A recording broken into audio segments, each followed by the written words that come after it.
Nosotros nos parece muy importante que en toda esta situación tan dramática que vive el pueblo, se le cultive el sentido de buscar las soluciones por los caminos de la paz. Primero porque sabemos que Venezuela el venezolano es un hombre que aprecia la paz y la busca. Podríamos decir que es una persona de paz. Es verdad que lleva un componente indígena caribe que es agresivo, y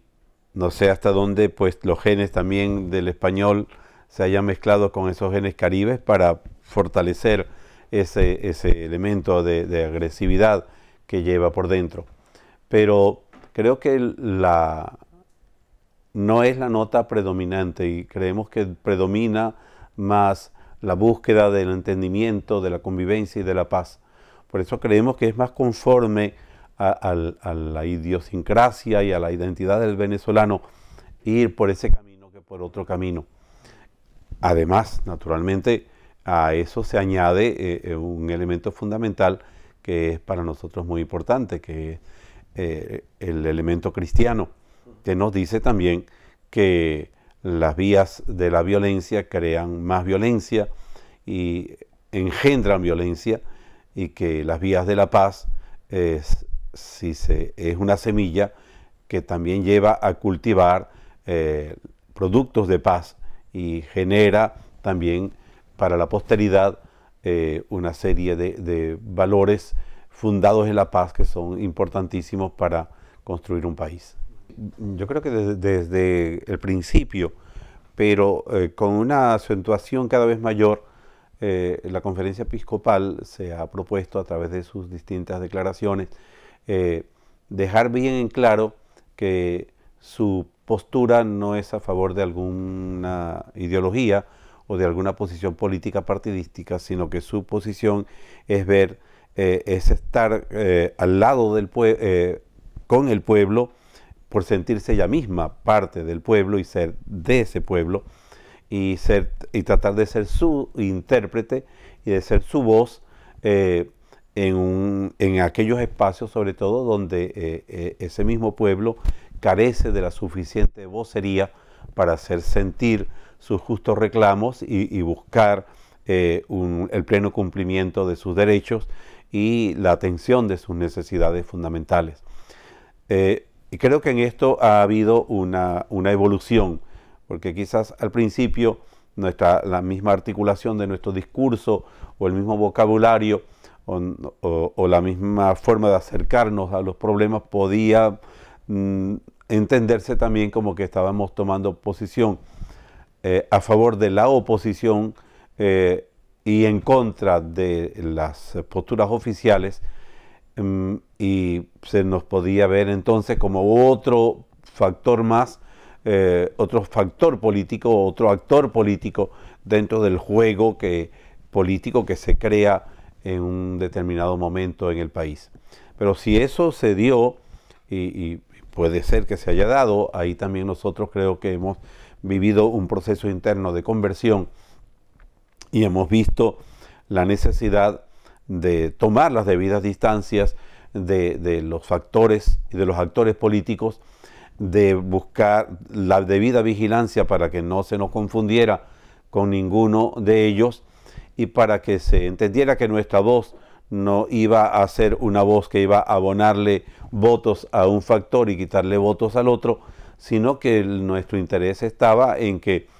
unos y otros, en las contiendas políticas en las que estaban inmersos, tomaran primordialmente en cuenta las necesidades primordiales y perentorias y prioritarias del pueblo, y que no se fueran a olvidar en todas los argumentos y las diatribas en que fueran a caer, que no se fueran a olvidar que tanto unos como otros estaban allí es para defender los grandes derechos fundamentales y defender el principio vital de la unidad de ese pueblo y de la vida de ese pueblo. Es importante señalar que el pueblo venezolano, en su fondo, es un pueblo eminentemente solidario. Y hay tantas y tantas demostraciones de esa solidaridad que le brota de adentro. Basta, por ejemplo, nombrar el que las personas se hagan cargo de niños que no tienen hogar o atiendan ancianos que nadie está cuidando. Eso forma parte de la cultura propia del venezolano, digamos, esa solidaridad, llamémosla así como instintiva, eso está allí. Ahora hay que decir también que el clima de depauperación, la carestía de bienes, en la búsqueda de asegurar el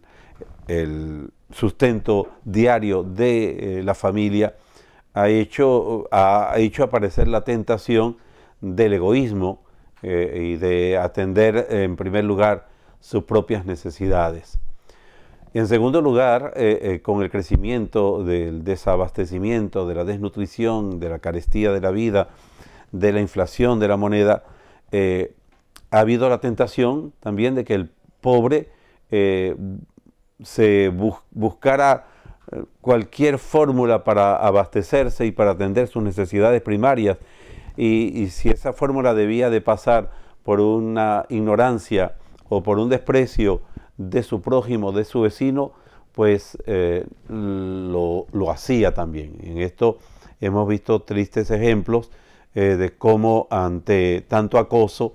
el pobre se ha vuelto en algunas situaciones concretas explotador de su hermano pobre. Por ejemplo, cuando consigue unos medicamentos en alguna farmacia y luego se los revende al detal a un precio que excesivamente mayor a quien lo necesita, o cuando tiene alguna comida que el otro no tiene, también se instala un pequeño tarantín allí en la puerta de su casa y lo revende, y por consiguiente hay allí una tentación muy grande de volverse el pobre explotador del pobre. Eso por un lado es una realidad que está allí presente. Por eso nosotros en la Iglesia Católica, en sus respectivos programas, campañas anuales de Cáritas, sus campañas de fraternidad, ha buscado la manera de reactivar ese fondo profundo de solidaridad, de alimentarlo, por supuesto, con su dimensión cristiana, y de hacer que no pierda nunca de vista que hay que amar al prójimo y que hay que superar esa tentación de querer explotarlo, utilizarlo para obtener mayores beneficios. Y creo que esto también ha ido dando buenos resultados, porque hemos encontrado respuestas concretas. Por ejemplo, en las últimas experiencias que se han hecho durante la cuaresma, última cuaresma, y que se vio la necesidad de prolongar debido a la gran carestía de alimentos a través de las ollas solidarias. Al principio digamos que la organización de la Iglesia, la organización caritativa, ha puesto en pie las ollas solidarias y las ha llevado a los barrios más necesitados. Pero luego hemos visto, y ese era el enfoque en realidad de fondo de las ollas solidarias, que no era solamente de abastecer, de responder a una necesidad asistencial, sino de despertar un sentido de organización popular. Hemos visto cómo puesto en marcha el programa, la misma gente lo ha asumido y ha empezado a desarrollarlo por su propia cuenta, de tal manera que no haya sido necesario el que estuviera allí presente un agente pastoral de Cáritas o alguien de la parroquia para que eso funcionara, sino que ya la misma vecindad, el mismo vecindario lo llevaba adelante. Y esto es una manera que hemos tratado de cultivar para que no se quede en el mero asistencialismo, sino que acerque sectores que tienen mayores recursos a otros que tienen menos recursos, acerquen vecinos a otros vecinos de otra cuadra que no conocían, y busquen también cómo atender casos tan concretos como la lactancia de niños recién nacidos o la atención de mayores que sufren determinadas necesidades de abandono o de medicación en sus diversos tratamientos. Así que Yo creo que esta situación, si sabemos orientarla bien, puede ayudar a superar la tentación natural que existe de volvernos un lobo para el otro y transformarnos en un verdadero hermano que está atento a la necesidad de su hermano. La solución de lo que está pasando en Venezuela está dentro de Venezuela, no está fuera de Venezuela. No hay duda que son importantes las tomas de posición de los estados y de los diversos organismos internacionales o de los organismos de integración, son fundamentales, pero creo que pueden tener éxito si hay ya dentro del país unas palancas que lo que aporta el exterior se alcance su plena potencialidad. Y eso solamente lo puede dar el pueblo